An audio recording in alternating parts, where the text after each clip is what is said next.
tudo bom? Eu sou a Mika com 3 N's no final, e hoje eu vou falar de Oscar de Melhor Animação. Eu fiz um vídeo recentemente falando sobre os indicados ao Oscar de Melhor Animação de 2019, vou deixar o link aqui na descrição, e nesse vídeo eu comentei sobre como o Disney e Pixar dominam essa categoria. Então eu achei legal fazer um vídeo mais detalhado, com algumas informações da história dessa categoria e também alguns dados sobre as vitórias e as indicações da Disney e da Pixar, que vale lembrar, hoje em dia fazem parte da mesma empresa. E esse vídeo aqui é patrocinado pelo Submarino, e o Sub fez uma curadoria exclusiva para quem ama o Oscar. Tem livros, colecionáveis, moda, decoração e muito mais. Então, se você quiser saber mais, dá uma olhadinha aqui na descrição. Ah, e pra quem não sabe, eu sou embaixadora do Mundo Geek no canal do Submarino aqui no YouTube. Então também vou deixar o link de alguns vídeos aqui pra vocês conhecerem. E bora pro vídeo!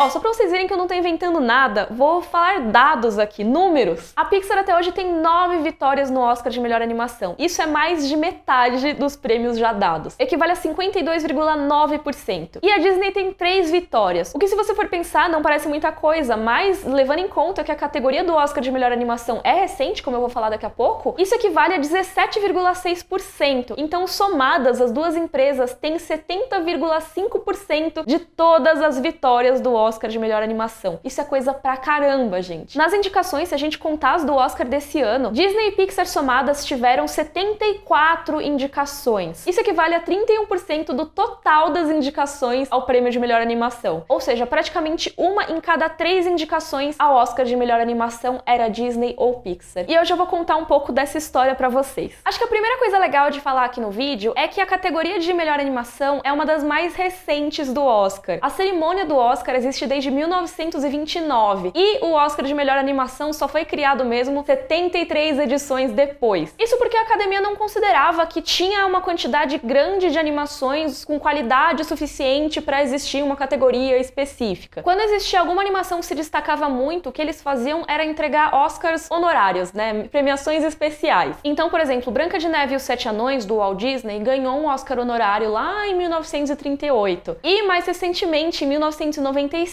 o Toy Story da Pixar também ganhou um Oscar diferentão, e dessa vez ele era chamado de Oscar de Contribuição Especial, ou seja, que acrescentou alguma coisa à indústria. Isso tudo a gente ainda tá falando dessas 7 décadas que não existia o Oscar de Melhor Animação. Aí tudo mudou mesmo, eu acredito, a partir de 1991, que foi quando A Bela e a Fera foi indicado pro Oscar de Melhor Filme. Não foi só pra Melhor Filme, foi um total de 6 categorias de indicações. No fim das contas, A Bela e a Fera não levou o Melhor Filme, mas levou prêmios de Melhor Trilha Sonora e Melhor Canção Original. Mas eu já acho legal que foi um destaque, sabe? Como assim uma animação tá entre os melhores filmes do ano? Então foi uma época que se deu um destaque maior para as animações. Elas tinham muita indicação ao Oscar, principalmente as da Disney. Os anos 90 foram conhecidos como aquele período da renascença da Disney, né? Que foi quando a Disney voltou a bombar com suas animações. Estavam lá meio para baixo, nos anos 70 e 80. Então, é claro, teve essa indicação da Bela e a Fera para melhor filme, mas teve várias outras. Por exemplo, A Pequena Sereia no ano anterior já tinha levado 2 estatuetas pela trilha sonora. Aí em 93, Aladdin levou 4 Oscars, todos por áudio ou trilha sonora. E assim foi também com O Rei Leão e Pocahontas. Os dois ganharam melhor trilha sonora e melhor canção original. Porque assim, as indicações ainda estão nessa parte do áudio e da música. Então Hércules em 98 foi indicado por música original, mas agora tinha concorrência, tinha Anastácia. Não sei se vocês sabem, mas Anastácia não é da Disney, porque é um filme que as pessoas confundem muito. Na verdade, Anastácia era da Fox e também foi indicado por uma música original. Nenhum dos dois ganhou no fim das contas, mas já era um indicativo de que as pessoas estavam começando a prestar atenção em algumas outras animações que não fossem da Disney para a premiação do Oscar. Essa tendência continuou em 99, que O Príncipe do Egito, da DreamWorks, ganhou o Oscar de melhor canção original por Milagres São Reais. Aliás, O Príncipe do Egito é um ótimo filme. Tem gente que não curte pela temática religiosa, mas a trilha sonora é muito boa. Mas enfim, só para dizer que já existia aí um pouquinho de concorrência nesse tempo pré-criação do Oscar de melhor animação. Outra concorrente que tava despontando ali pras premiações era a Pixar. Porque assim, o Toy Story 1 tinha ganhado aquele Oscar honorário, mas aí saiu o Toy Story 2, que foi indicado a melhor canção original. Desse ano de 2000, que ele foi indicado, perdeu pra Tarzan, mas de qualquer maneira tava aparecendo aí nessas listas. Então, finalmente, a Academia decidiu criar a categoria Melhor Animação no Oscar. A primeira vez que essa categoria foi premiada foi em 2002, e o que é curioso é que entre os indicados não tem nenhum filme da Disney, mas tem o filme da Pixar, ou seja, uma das duas onipresentes aí nas nossas indicações já estava no primeiro ano. Os indicados naquele ano foram Monstros S.A., Jimmy Neutron, o filme, e o grande vencedor que foi Shrek. E eu acho muito interessante Shrek ter sido o primeiro vencedor do Oscar de melhor animação, porque ele realmente deu uma revirada assim no mercado de animação aí no começo dos anos 2000. Shrek era tudo que a Disney evitava ser, uma animação que apelava mais pros adultos, sabe? Com piadas sujas que passavam despercebidas pras crianças, mas que a galera morria de dar risada. E com toda a questão do anti-herói, enfim. Eu acho muito emblemático que a primeira vez que premiaram uma animação no Oscar, assim, de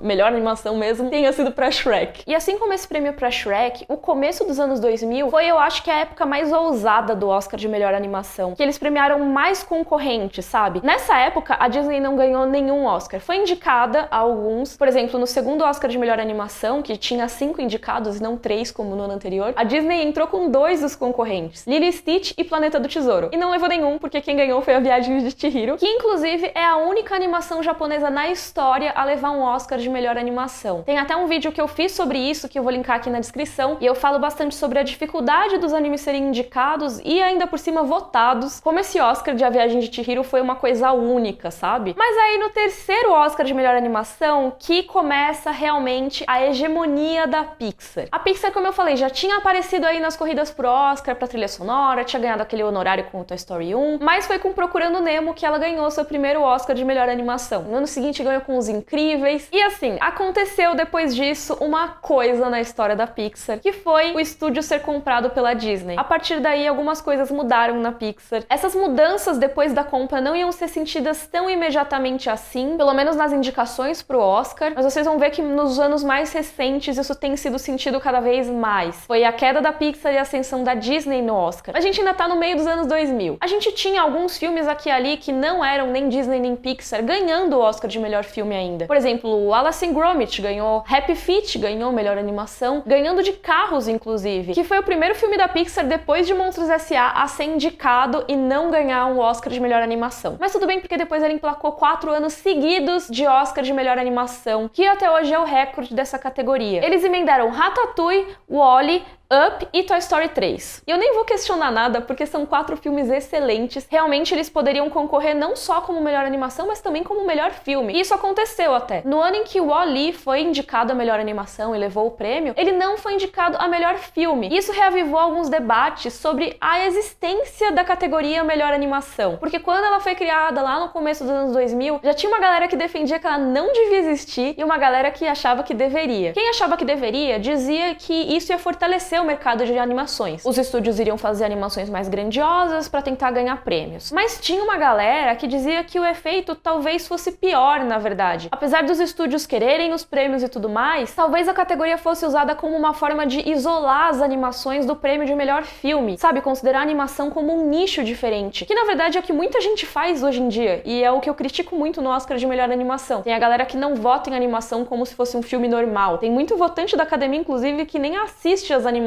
e manda o filho ou o neto escolher qual gostou mais, e é esse o voto que o cara dá. Mas enfim, teve essa discussão toda na época do Wall-E, e aí no ano seguinte, quando eles aumentaram o número de indicados a melhor filme, Up Altas Aventuras foi indicado também a melhor filme. Essa foi a primeira vez desde que foi criado o Oscar de melhor animação que aconteceu de um filme ser indicado para as duas categorias ao mesmo tempo, melhor filme e melhor animação, para vocês verem que realmente rolou um pouco desse isolamento. Mas esse feito foi repetido em seguida por Toy Story 3, que foi indicado a melhor filme também, apesar de não levar. Até hoje nenhuma animação ganhou o Oscar de melhor filme. Nisso tudo eu ainda tô falando muito da Pixar, mas a gente tem que lembrar que desde 2006 a Disney tinha comprado a Pixar e um estúdio estava influenciando muito o outro. A Pixar estava influenciando a Disney a melhorar suas animações 3D e começou a trazer ideias novas e também melhorar os gráficos. Já a Pixar também foi influenciada pela Disney, mas eu acho que numa questão um pouquinho mais complicada, que é a questão das continuações e filmes derivados, que tirando Toy Story não existiam na Pixar antes da compra dela pela Disney, mas virou aí a década de 2010 e estava consolidada já a fusão das duas empresas, o que leva a gente para 2012, que foi o ano em que nem Disney nem Pixar foram indicados ao Oscar de melhor animação. E sim, as duas lançaram filmes aquele ano. A Disney lançou um filme do Ursinho Pooh e a Pixar lançou Carros 2, que é uma continuação, a primeira continuação depois dos Toy Story todos, e o primeiro filme Pixar desde a criação do Oscar de melhor animação a não ser indicado a absolutamente nada. animada. Quem ganhou aquele ano foi Rango, que é da Paramount, e eu já vou soltar um spoiler aqui de que esse foi o último ano, até hoje, em que uma animação que não fosse da Disney e da Pixar levou o Oscar de melhor animação. De 2013 pra cá, todo santo ano no Oscar de melhor animação, quem leva é Disney ou Pixar. Mas é legal a gente ver que a Disney em si começou a ganhar coisa. E a grande ascensão da Disney no Oscar foi na cerimônia de 2014 com Frozen. A Pixar já tinha levado no ano anterior por Valente, né? Mas aí, gente, Frozen foi aquele sucesso mundial, vocês viram, e foi o primeiro Oscar de melhor animação que a Disney levou. Isso é muito louco, porque se a gente pensar, hoje em dia, ok, Disney e Pixar são a mesma coisa, então tudo que é Pixar, teoricamente, conta pra Disney, mas essa hegemonia que tá rolando, pelo menos nas vitórias, é muito mais atual. Isso porque a Disney tava passando por um período que alguns fãs consideram como a segunda era das trevas da Disney e tudo mais. A gente pode fazer um vídeo sobre isso mais pra frente, mas agora com Frozen dava pra ver que eles voltaram com força total pro mercado de premiações de animações. No ano seguinte, eles ganharam com Big Hero 6, e aí fica uma alternância entre Disney e Pixar. Você tem Divertidamente, aí depois você tem Zootopia. Aí depois tem Coco, que aqui no Brasil é Viva, a Vida é uma Festa. E aí a gente chega ao Oscar desse ano, que tanto Disney como Pixar estão indicados. Pela Disney tem o Wi-Fi Half e pela Pixar tem Os Incríveis 2. Então antes de eu falar do Oscar desse ano, tem uma questão que eu acho bem importante, que assim, por mais que a Pixar vença muita coisa e a Disney vença muita coisa, tirando Toy Story, que eu acho que é uma franquia excepcional mesmo, a Pixar nunca ganhou o Oscar de melhor animação com uma continuação, prequel, etc. Aliás, a maior parte dos filmes da Pixar que não levaram indicações são nessa categoria. Então, por exemplo, Carros 2, que eu já falei aqui, Universidade Monstros, que é uma prequel do Monstros S.A., Procurando Dory e Carros 3 não foram indicados a Oscar de melhor animação. O único filme original da Pixar a não ser indicado ao Oscar de melhor animação foi O Bom Dinossauro, tadinho. Então, assim, apesar da gente ter Disney e Pixar esse ano, eu acho possível que essa hegemonia das duas seja quebrada em 2019. Isso porque a gente tem concorrentes muito fortes nesse Oscar de melhor animação. Eu queria destacar aqui, por exemplo, o Homem-Aranha no Aranhaverso, que ganhou um monte de prêmios, inclusive o Annie Awards, que é considerado o Oscar da animação. Eu falei dos indicados no vídeo que a gente fez sobre o Oscar de melhor animação, vou deixar linkado aqui. E eu queria saber a opinião de vocês sobre tudo isso. Vocês acham que realmente existe quase um monopólio ali, levando em conta que as duas empresas hoje em dia são a mesma coisa? Ou vocês acham que simplesmente a concorrência não conseguiu se equiparar e é isso mesmo? Também queria que vocês comentassem quem vocês acham que vai levar o Oscar de melhor animação esse ano. E se você gostou, por favor, curte o vídeo, assina o canal. Um beijo e até a próxima!